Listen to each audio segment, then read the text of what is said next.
Hey there, today I want to share my homeschool planner with you.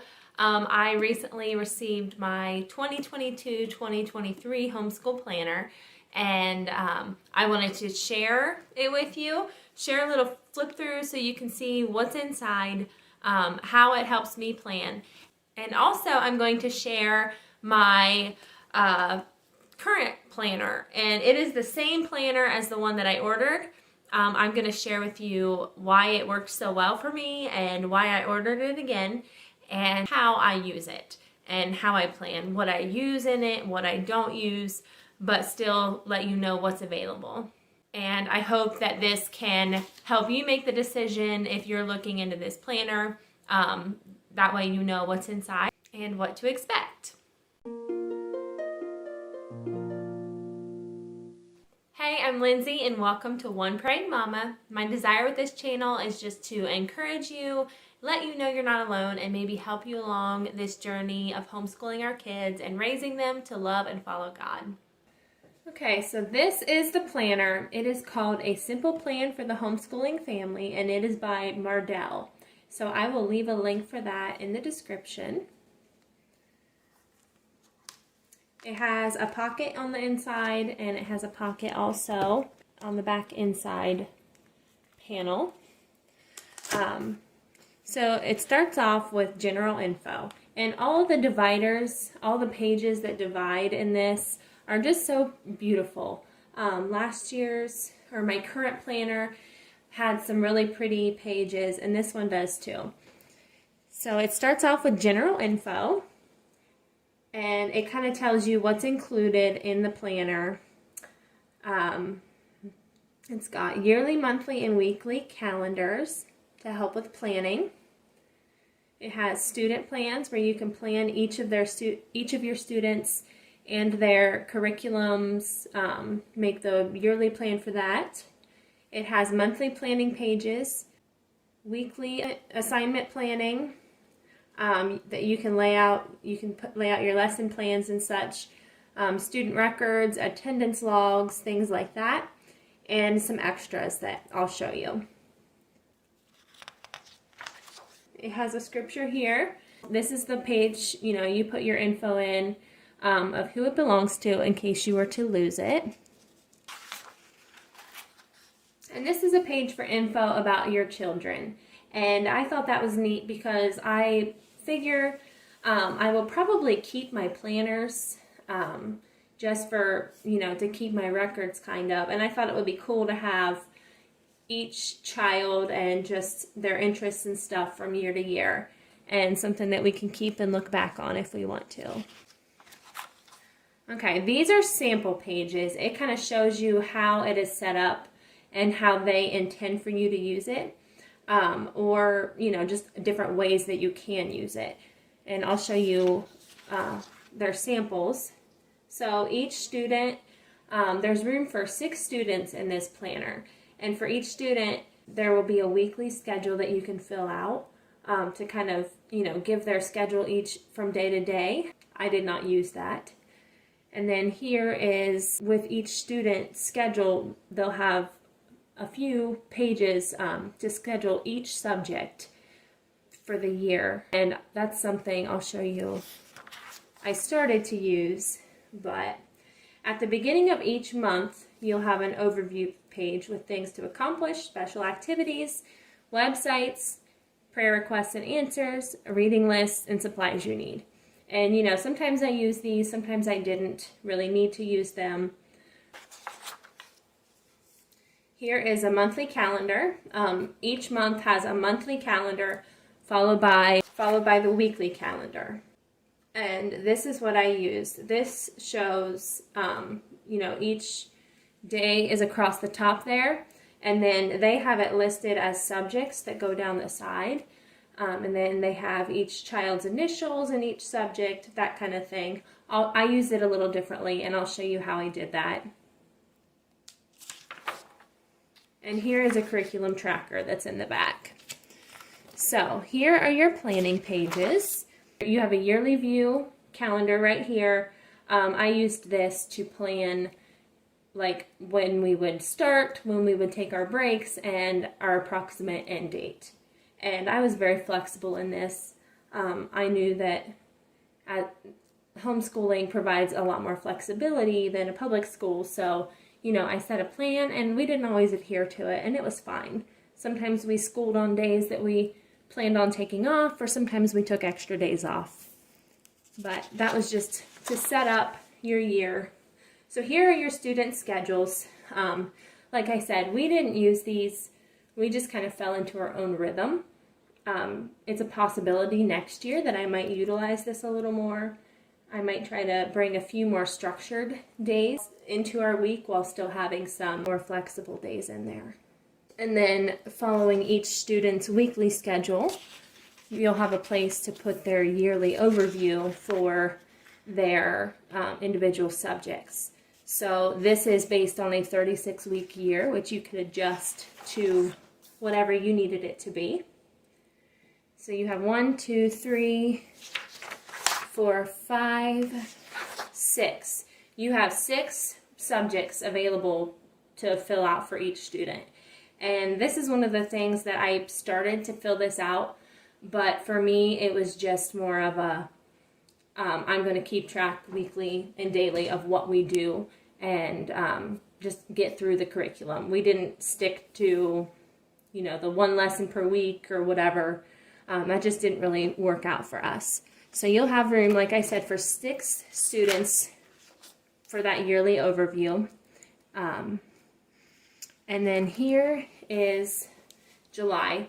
The planner begins in July and ends in June. So that for us works perfectly for our school year. We do not intend to school year round as of right now. I plan on doing a few things throughout the summer with the kids as far as school goes to avoid that summer slide, especially for my kindergartner going into 1st grade. I just want to keep her engaged in her reading and her math and stuff like that. And then it won't hurt my older 2 kids either. But we plan to start school in September, but I will still keep track of what we do this summer and use it also to help me plan the year ahead. So each month it has this list, and this was nice for me last summer when I was planning, just to keep all of my things in one place. I wouldn't necessarily use these headings. It was just whatever I felt like I needed to keep a list of.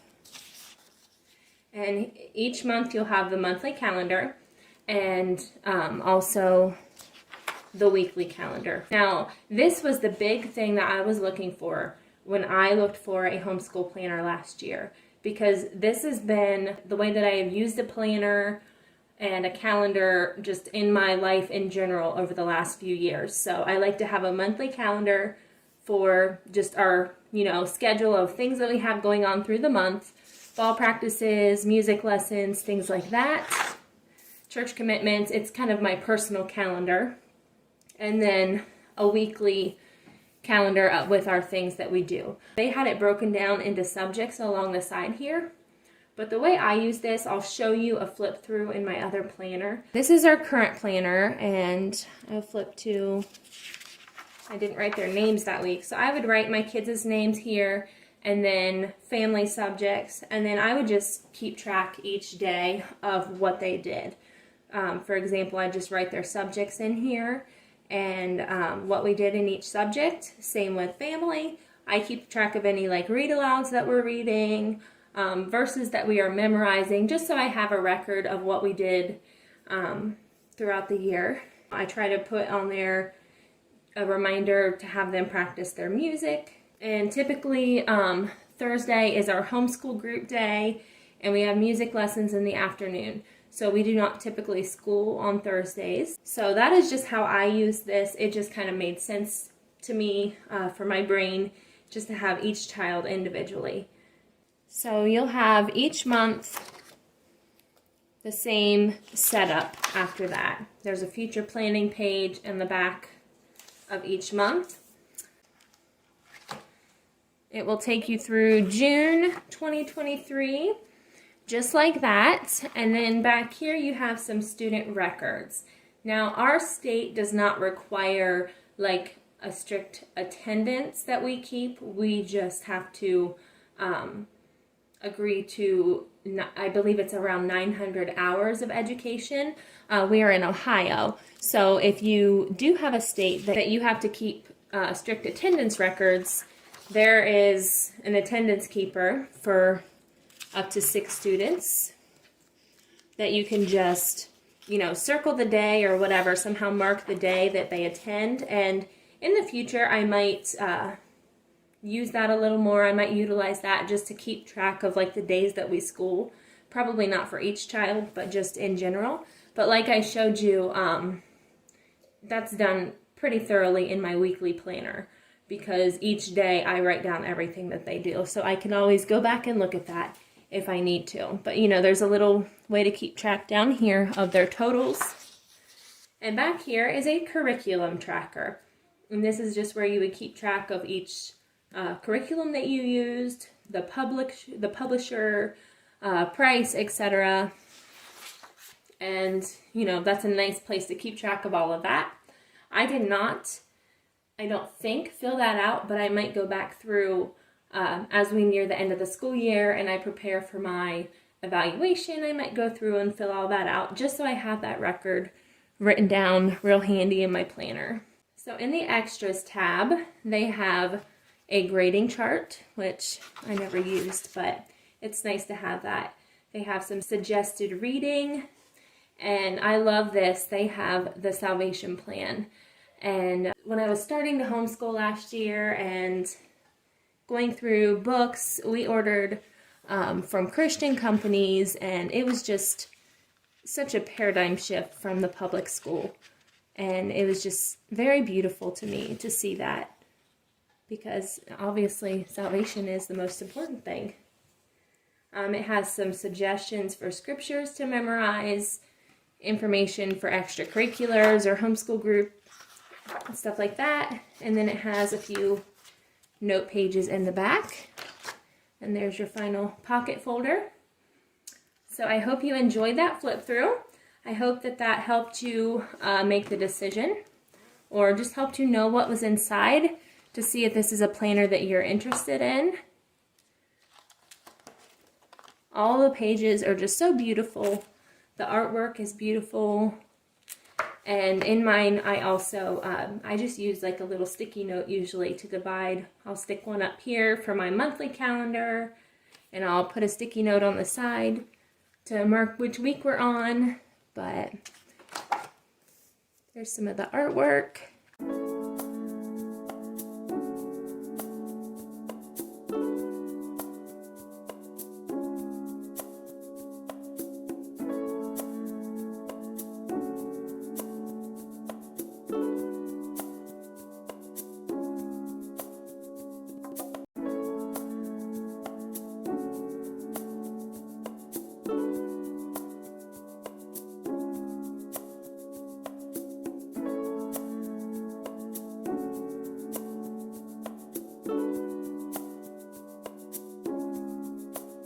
I hope you enjoyed this video. Be sure to check out my channel, and I hope you have a great day.